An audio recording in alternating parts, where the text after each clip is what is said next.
L'Éthiopie a libéré ce mardi un haut responsable d'un groupe d'opposition armé. Son arrestation et extradition du Yémen en 2014 avait été critiquée internationalement.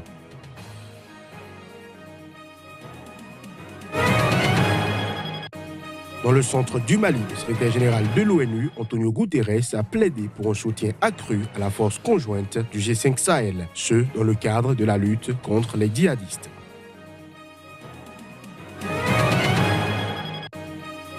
Au Bénin, la Haute Autorité de l'audiovisuel et de la communication est sous les projecteurs depuis la suspension du quotidien La Nouvelle Tribune. Plusieurs audiences se sont tenues mardi à son siège. Le point à suivre dans ce journal.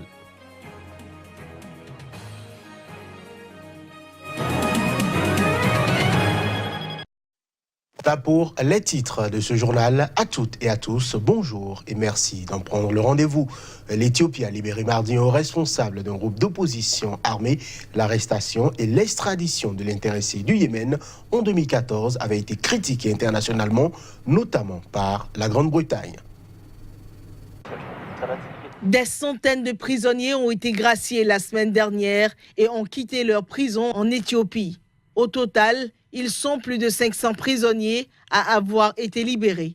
Parmi eux, Andargachew Tej, un anglo-éthiopien par le passé haut responsable d'un groupe d'opposition armée. Londres avait critiqué le Yémen pour avoir arrêté Andargachew à l'aéroport de Sanaa et l'avoir renvoyé en Éthiopie. L'homme responsable du groupe Jimbo 7 est le plus connu des dissidents libérés depuis que Abiy Ahmed est devenu Premier ministre en avril. En effet, le groupe Jimbo 7 est considéré comme terroriste par Addis Abeba et l'Éthiopie avait accusé Andargachew de formater des attaques et d'entraîner des groupes d'opposition en Érythrée voisine. Des organisations de défense des droits de l'homme ont par le passé reproché à l'Éthiopie d'utiliser le groupe Jimbo 7 comme prétexte pour poursuivre des hommes politiques et des journalistes opposés au régime de parti unique du Front démocratique révolutionnaire des peuples éthiopiens. L'Éthiopie a libéré des milliers de prisonniers dans le cadre d'Amnesty depuis le début de l'année. Dans ce pays, le deuxième plus peuplé d'Afrique, l'état d'urgence est en vigueur depuis la démission d'Haïlé Mariam en février.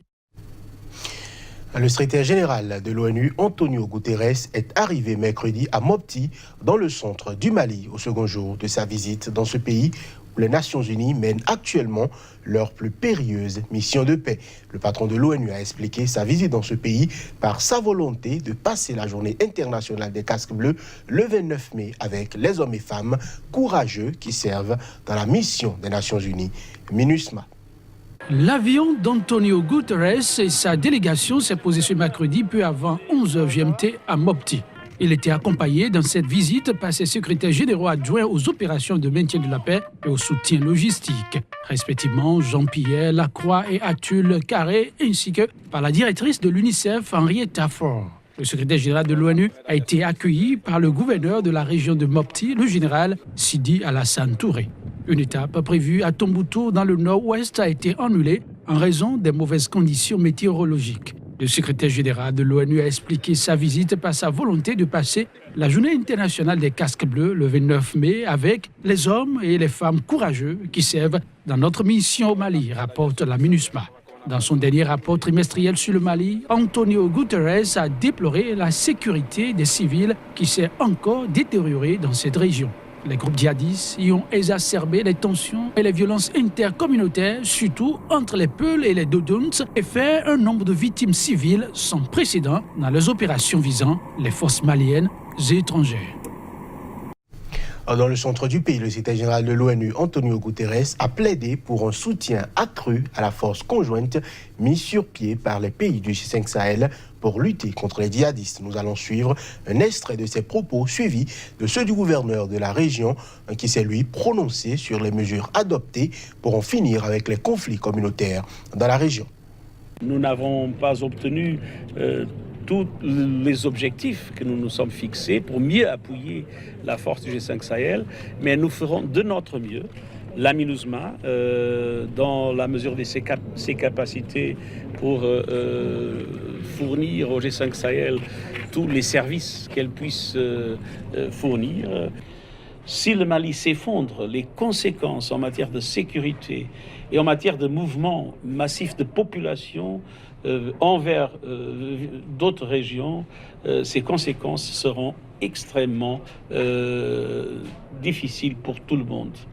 L'appui au Mali est un acte de générosité, est un acte de solidarité, mais c'est surtout un acte d'intérêt intelligent de la part de tous ceux qui pourront être menacés si l'instabilité du Mali se propage dans la région. Nous avons commencé un déploiement dans ce secteur-là, dans le secteur de Koro déjà.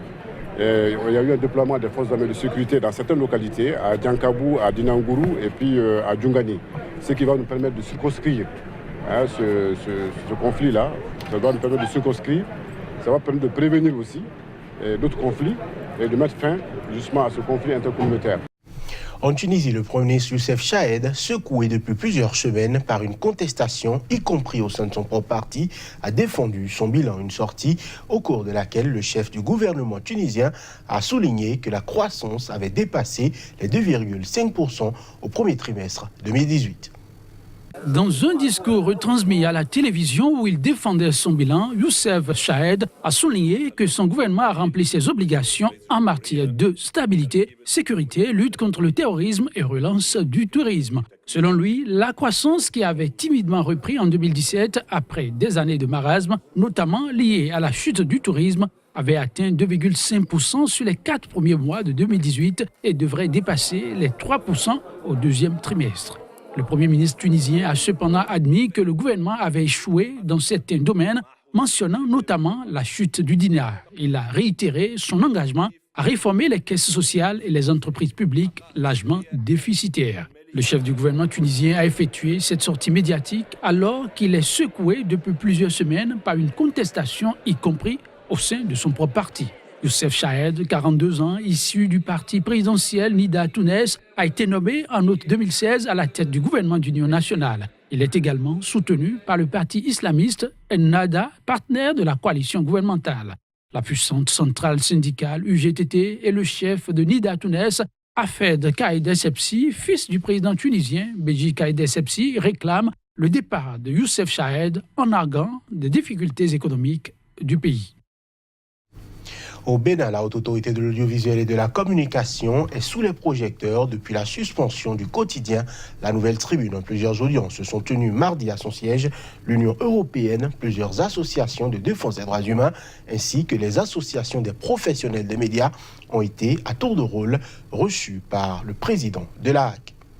Comme une traînée de poudre, les réactions s'enchaînent depuis le jeudi 24 mai dernier.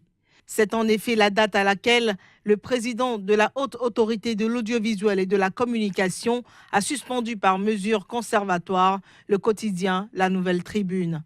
Le 29 mai, plusieurs audiences ont eu lieu au siège de l'institution où le président a reçu une délégation de l'Union européenne, des associations de défense des droits humains et les associations des professionnels des médias. J'ai mieux compris en fait les normes sur lesquelles le président se base.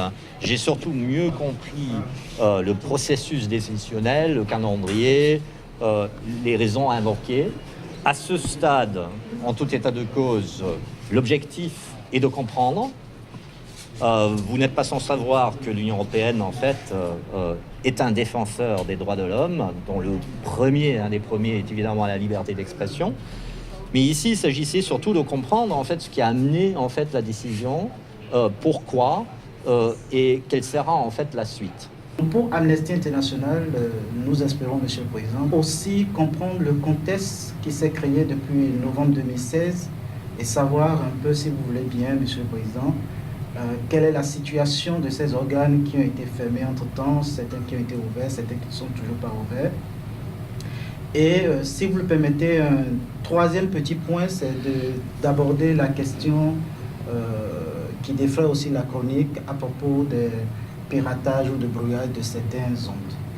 L'ambiance est tendue entre le président de la HAC et les professionnels des médias, ces derniers l'accusant de vouloir museler la presse. Début de l'administration du vaccin contre Ebola à Bikoro, L'ONG Médecins sans frontières vaccine la population de la zone la plus touchée par l'épidémie d'Ebola en République démocratique du Congo. Les images. L'épidémie d'Ebola s'est déclarée le 8 mai à Bikoro, à 600 km de Kinshasa, à la frontière avec le Congo-Brazzaville. Elle s'est ensuite propagée à la ville de Mbandaka. Le dernier bilan fait état de 54 cas, dont 25 décès. La situation est donc grave et nécessite des mesures d'urgence. D'où l'introduction de 5 premiers traitements sur lesquels l'Organisation mondiale de la santé travaille avec les autorités de la République démocratique du Congo. Cette annonce intervient alors que des responsables de la santé en RDC ont lancé la semaine dernière une campagne ciblée de vaccination avec un vaccin expérimental jugé très efficace par l'OMS. Ce qui change radicalement par rapport à 2014, c'est l'arrivée de ce vaccin candidat qui rentre dans une étude d'efficacité et qui a déjà prouvé en Sierra Leone et en Guinée son efficacité.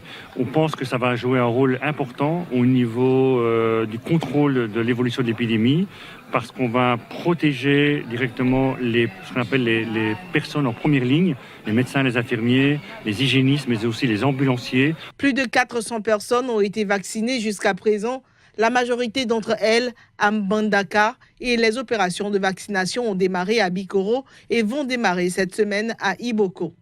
Les résultats d'un essai clinique en Guinée ont montré que le vaccin contre le virus Ebola est efficace pendant plus d'1 an. Mais les scientifiques pensent que la durée de protection est bien plus longue que cela. Pour finir, grève générale et journée nationale d'action contre l'austérité en Grèce, plusieurs milliers de personnes ont défilé dans les rues d'Athènes dans ce cadre, alors que le pays se prépare à sortir en août des programmes de prêts UE-FMI. Les détails. Le gouvernement de gauche de la Grèce conclut l'audit final de son 3e plan de sauvetage de plusieurs millions d'euros de la part de ses collègues de la zone euro. Tout ceci sous la supervision du Fonds monétaire international. Près de 50 grèves générales ont eu lieu depuis le début de la crise économique grecque en 2010. Les promesses du gouvernement d'accélérer la vente des autres actifs de l'État ont également suscité la colère des syndicats. Things are very bad. Les choses vont très mal pour les travailleurs et les retraités parce que les mesures prises par le gouvernement en coordination avec le reste de l'Union européenne vont faire en sorte que les gens en Grèce et dans toute l'Europe aient de moins en moins de revenus, de moins en moins de vie à vivre. Avec la classe ouvrière de notre pays, toute la jeunesse doit être là, dans la rue, pour la lutte contre l'austérité. Un nouveau projet de loi contenant les dernières réformes exigées par les créanciers doit être approuvé par le Parlement avant le 14 juin. Athènes espère qu'une réunion prévue le 21 juin des ministres des Finances de la zone euro verra également les mesures. La Grèce a l'intention de revenir sur les marchés financiers après la fin officielle de son 3e plan de sauvetage le 20 août. Voilà qui met un terme à cette édition. Merci de l'avoir suivi. Merci de rester fidèle à Sika. À bientôt.